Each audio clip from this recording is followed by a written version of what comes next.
You've probably asked yourself this question, at least once. How does that person end up in charge?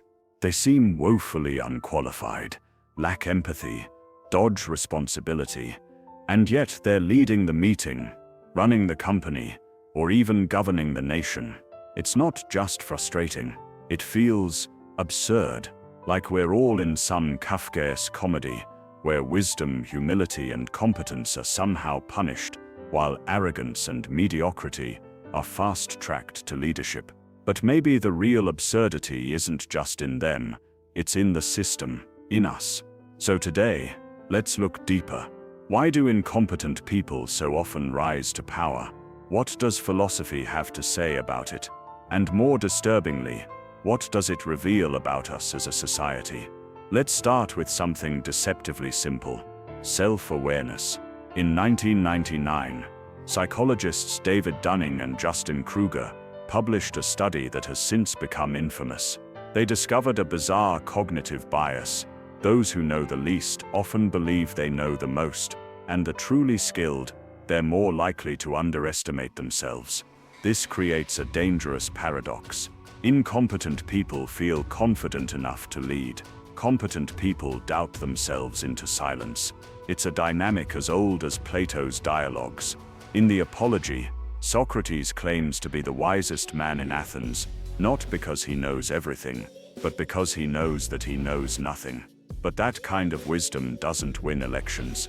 It doesn't charm crowds or thrive in boardrooms. Instead, it gets ignored, or worse, executed.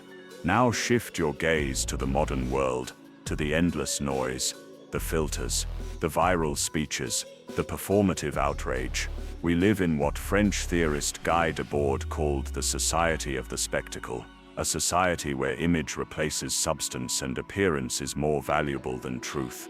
In this spectacle, confidence is currency, even if it's hollow, and those who hesitate, who take time to reflect, appear weak. So what happens? The loud rise, the thoughtful retreat. Carl Jung once warned that when we ignore our inner world, our doubts, our moral compass, we project our shadow onto others, and maybe that's part of it. Maybe we don't just tolerate incompetent leaders, we create them. Because they reflect the parts of ourselves we're too afraid to confront. But there's more. Think about the times you've felt overwhelmed by complexity. Climate change, economic collapse, ethical dilemmas. These are not problems with clear solutions, but an incompetent leader. They give you certainty. They reduce complexity to slogans. They promise to fix it all without ever showing the blueprint. Why does that work? Because in times of fear and confusion, people don't want nuance, they want relief. Hannah Arendt, in her analysis of totalitarianism, noted how vulnerable people become when they crave order. That's when they surrender their freedom, not to wisdom, but to power. Here's the hard truth. We like to believe that power gravitates toward the competent, but history and philosophy suggest otherwise. Power often rewards qualities that are antithetical to wisdom: ruthlessness, opportunism, manipulation. Nietzsche saw this clearly. In The Will to Power, he argued that life itself is driven not by reason or morality, but by domination. Those who rise are not always the best thinkers, they're the best players. And the game, it's rigged in favor of spectacle, not substance. So maybe the question isn't why incompetent people rise. Maybe the question is why we keep pretending that competence was ever a prerequisite. Jean-Paul Sartre believed that freedom is a burden, that we are condemned to be free, forced to choose, to act, to take responsibility for our lives. But responsibility is hard. It's easier to outsource it, to look for a savior, to follow someone who claims to have the answers, so we don't have to face our own uncertainty. This is the real danger. When we avoid responsibility, we create the perfect breeding ground for the incompetent. They thrive in the vacuum of moral courage, not because they're evil masterminds, but because we gave them the stage and left it empty. We can't change the world overnight, but we can start by changing what we value. Instead of charisma, we can value reflection. Instead of certainty, we can reward humility. Instead of blind faith in authority, we can cultivate philosophical thinking, starting with ourselves. Because the truth is, the line between competence and incompetence doesn't just run between us and them, it runs through each of us. We've all looked away when we should have spoken up. We've all chased simplicity when we needed complexity. We've all preferred comfort over truth, and recognizing that, that's where real change begins. So the next time you see someone without the necessary qualifications rise to power, don't just ask how they got there. Ask yourself how we allowed it. Power isn't simply taken, it's given. And perhaps the most philosophical act we can perform is to stop giving it to those who don't deserve it. Let's ask a dangerous question.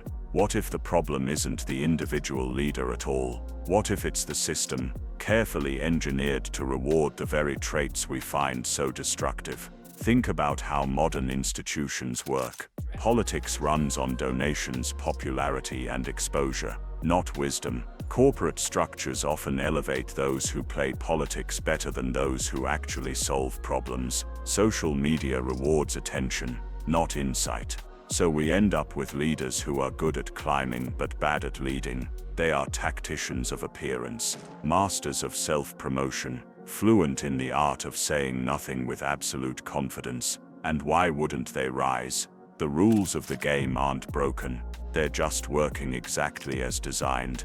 Philosopher Byung-Chul Han calls this the achievement society, a world obsessed with visibility, metrics, and self-optimization. In this society, the humble are invisible, and the loud, they get clicks, votes, and promotions. Now let's return to Plato. In the Republic, Plato envisions a utopia ruled by a philosopher king, someone who governs not for power or pleasure, but out of a deep commitment to truth and justice. But even Plato knew this idea was a fantasy. Why? Because democracies, he warned, are easily seduced by the demagogue, the one who flatters the people, who tells them what they want to hear, who entertains, distracts, and promises liberation, while slowly centralizing power. And Plato wasn't entirely wrong. Across history, demagogues have thrived by turning public fear into personal power, not by being competent, but by being irresistible. The philosopher, by contrast, is hesitant. They don't crave power, they question themselves. They live for the good, not for applause. And in a world addicted to applause, that kind of person rarely gets the microphone. But let's pause here, because we risk making this a story about bad leaders and flawed systems, as if we're just helpless spectators. We're not. One of the most haunting observations comes from philosopher Dietrich Bonhoeffer, who said that stupidity is more dangerous than malice, because while evil can be exposed and fought, stupidity often parades itself as virtue. It's not aggressive, it's passive, it's complicity. When we choose silence over confrontation, comfort over discomfort, passivity over principle, that's when incompetence wins. We can't talk about failed leadership without talking about moral cowardice. Not theirs, ours. We've all been in rooms where the wrong person took over, and the right people fell quiet, where truth was bent, and no one spoke up, where values were compromised, and it felt easier to nod along. And each time that happens, the ladder climbs one rung higher, and the view from the top gets a little more distorted. So where does that leave us? In a world that rewards confidence over competence, visibility over value, and arrogance over introspection, how do we resist? We return to philosophy, not the abstract kind that lives in textbooks, but the living, breathing kind, the kind that teaches us how to see clearly, to question bravely, to act ethically. Marcus Aurelius led an empire, but wrote about staying humble, practicing restraint, and serving others without ego. Simone Weil refused positions of power, to instead align her life with suffering and truth. Albert Camus spoke of the rebel, not the one who destroys but the one who refuses to lie. These thinkers didn't rise through charisma, they rose through conscience, and that's what philosophy trains in us, not how to dominate, but how to discern, to recognize when a leader is seducing us with certainty, and when we must walk away. So maybe the most important lesson here isn't how to stop incompetent people from rising. Maybe it's how to stop giving them power. Power doesn't exist in a vacuum. It exists in our attention, in our silence, in our longing to be led. So next time someone rises with hollow promises, empty charm and unearned certainty, ask yourself, are they rising,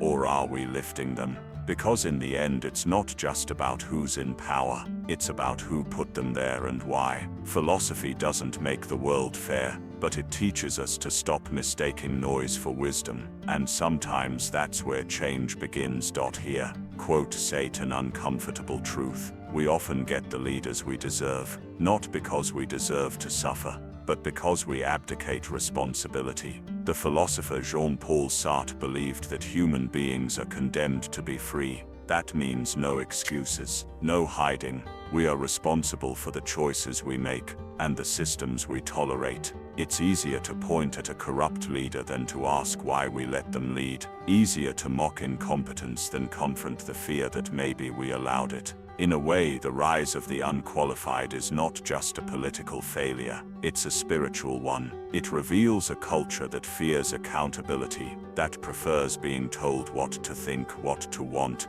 and what to do. Because freedom, real freedom, is terrifying. It demands discernment, vigilance, courage. And when we lack those things, we don't resist the rise of the worst among us, we invite it. Let's take this deeper. Because sometimes the most dangerous incompetence is the kind that looks like success. We admire titles, wealth, prestige. But what if those things are hollow? Carl Jung warned us that what we repress doesn't disappear, it becomes the shadow. And when a society represses wisdom, introspection and humility, those values don't vanish, they just get buried beneath performance. We see it in boardrooms where empty confidence hides incompetence, in governments where cruelty masquerades as strength, in media where empty outrage is sold as truth. The shadow grows not in the absence of success, but in the worship of shallow success, and eventually, the shadow takes the wheel. You might be wondering, if incompetence is rewarded, what happens to those who are capable, those who think deeply, speak carefully, lead quietly? Too often, they disappear. They walk away from toxic systems. They're passed over for promotions. They're told to market themselves better, to play the game, to stop overthinking. But their very hesitance is a sign of conscience. Their discomfort with power isn't weakness, it's integrity. Philosopher Hannah Arendt said that the most radical act is simply to see and to think, because in a world running on distraction and manipulation, seeing clearly is dangerous. That's why good people often fall behind, because the climb requires compromises they refuse to make, because they'd rather be true than triumphant. But here's the twist. Real change doesn't always come from the top. Sometimes it begins in silence, in refusal, in quiet defiance. Socrates never held office. He simply asked questions no one wanted to answer, and it shook Athens to its core. Lao Tzu disappeared into the mountains, leaving behind a scroll of wisdom. He didn't dominate, he withdrew, and yet his words outlasted empires. Revolution doesn't always look like fire. Sometimes it looks like stillness, like one person refusing to play along, like a group of people choosing truth over comfort. And in that refusal, the system begins to crack. So, why do the worst people often rise to power? Because we reward image over essence, because we mistake noise for strength, because we want to be led more than we want to be free. But there's another way. We can question louder than they boast, think deeper than they pretend, stand firmer than they manipulate,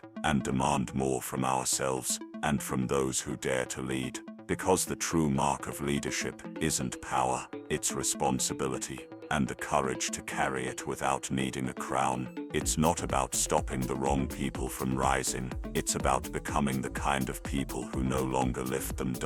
Many of the systems we trust were not built to uplift the wise. They were built to preserve themselves. Institutions, whether political, corporate, or educational, tend to favor predictability over principle. They reward those who obey the blueprint, not those who challenge the foundation. Think about it. A political party rarely champions the most intelligent candidate. It champions the one who can win, not the one who tells the truth, but the one who sells it well. A corporation doesn't always promote the most competent thinker. It promotes the most agreeable one, the one who doesn't question the mission, even if the mission is broken. Over time, these systems become echo chambers, not of intelligence, but of self-preservation. And so, it's not that we're surprised the worst rise. We've just quietly accepted the idea that better isn't part of the design. Now we face an even harder question. Why do we follow them? Psychologist Erich Fromm explored this in Escape from Freedom. He argued that many people, when faced with the anxiety of autonomy, seek refuge in authoritarianism, not because they're evil, but because they're afraid of uncertainty, afraid of the burden of choice, afraid of their own inadequacy. So they cling to the strongman, the guru, the boss, the savior, even if he's unqualified, even if he's cruel, especially if he makes their world feel simple. The incompetent rise, not just through manipulation, but because too many people want to be rescued. This is the tragedy. We don't just suffer under bad leaders, we summon them. This isn't new. Plato warned us about it 2,400 years ago in the Republic. He imagined a world where philosophers, lovers of truth, should rule, but he knew they wouldn't, because the masses prefer flattery to truth, entertainment to education, comfort to freedom. In Plato's allegory of the cave, people cling to shadows and reject the light. They mock the one who escapes and sees reality. That's our world. We distrust the thoughtful and elevate the loud. We exile the philosopher and crown the showman. And every time we do, we drift further from what leadership should be. Not command, but care. Not conquest, but conscience. So what now? How do we respond in a world that rewards the worst? First, we resist quietly, by refusing to admire what's shallow, by not sharing what's dishonest, by not applauding what's manipulative. Second, we act locally. Real power often hides in small places, in how we speak, how we teach, how we work. You don't need a podium to lead. You just need the courage to not betray yourself. Third, we remember this truth. The world is changed more by persistence than by outrage. The worst people win because they don't stop, but neither should you. So again, why do the worst people often rise to power? Because we allow them to. Because systems reward simplicity. Because we forget that leadership isn't a title, it's a test. But here's what they don't expect: that you'll stop admiring them, that you'll question the system, that you'll lead yourself before anyone else does. They rise until we stop lifting them. And maybe one day, when enough of us stop applauding, they'll stop performing. Their quote says a moment, often subtle, when a good person bends, not because they're evil, but because it feels practical. They ignore the lie in the meeting. They laugh at the cruel joke. They flatter the fool in power, just enough to survive the day. Each time the line between integrity and convenience gets thinner, until it disappears. Philosopher Hannah Arendt called it the banality of evil, not a monstrous act, but 1,000 small concessions, each one justifiable, each one numbing the soul a little more. Eventually the worst people don't need to rise. We pave their way by looking the other way. But where are the wise? Where are the competent, the thoughtful, the qualified? Too often, they're silent, not out of cowardice, but exhaustion. They've learned that truth is unwelcome in rooms ruled by ego. They've learned that reason, when weaponized against delusion, often leads to exile. So they retreat into solitude, into books, into the background. This is the true loss, when the intelligent become tired of being ignored, and the ignorant become addicted to being heard. The world does not suffer from a lack of brilliance, it suffers because brilliance stopped trying to shout over the noise. Let's be honest, our world is not neutral, it's designed to distract. We are flooded with updates, trends and takes, all engineered to keep us reactive, not reflective. French philosopher Guy Debord called this the society of the spectacle, where appearances replace reality, where public perception is curated, and the worst rise, not because they're hidden, but because they're performing. We don't just tolerate the illusion, we subscribe to it, we follow it, we scroll it endlessly, and in that loop, the loudest thrive, not because they offer substance, but because they've mastered visibility. Here's something uncomfortable. Power is not just about those who take it, it reflects those who give it. We empower others with our attention, our admiration, our silence. If we obsess over status, we elevate the status-obsessed. If we worship charisma, we attract narcissists. And if we abandon our values for comfort, we will always be ruled by those who value nothing at all. True change begins with turning the mirror inward, not asking, why are they like this, but rather, why did I let them in?